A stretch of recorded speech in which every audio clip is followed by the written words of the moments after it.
A section of doctors from Hooghly's Pandua Rural Hospital protested today after doctors were assaulted. Yesterday, the doctors have demanded that those who beat up doctors and ransacked hospitals should be arrested immediately. Yesterday, the patient was admitted to the hospital after complaints of chest pain. He was given medicines, but he died shortly after. On receiving the news of the patient's death, his family members got enraged and the doctors were assaulted and accused of negligence in treatment. The doctor's clothes were torn, the hospital was ransacked, and the doctor also suffered serious injuries in this incident.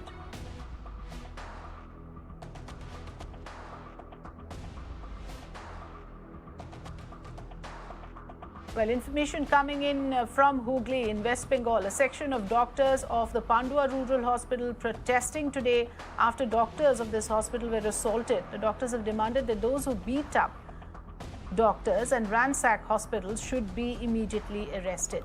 Yesterday, a patient was admitted to the hospital after complaints of chest pain. He was given medicines, but he died shortly. Immediately after this death, the family members of the patient got together, ransacked the hospital, assaulted doctors, and the doctors were physically assaulted. Their clothes were torn apart, and that has now led to a protest in this hospital.